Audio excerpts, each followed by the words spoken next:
காரைக்கால் அடுத்த திருநள்ளாறில் அமைந்துள்ளது உலக பிரசித்தி பெற்ற ஸ்ரீ தர்பாரண்யேஸ்வர சுவாமி தேவஸ்தான பிரம்மோற்சவ விழா கடந்த 5ஆம் தேதி கொடியேற்றத்துடன் விமரிசையாக துவங்கியது.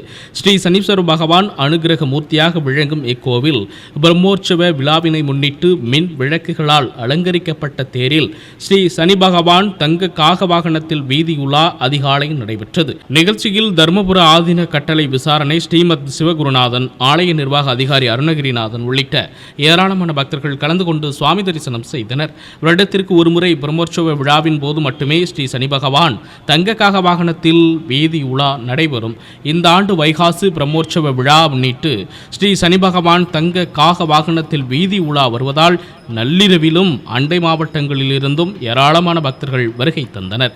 ஸ்ரீ சனி பகவான் தங்க காக வீதி உலா தொடர்ந்து தெப்போற்சவம் நடைபெற்றது.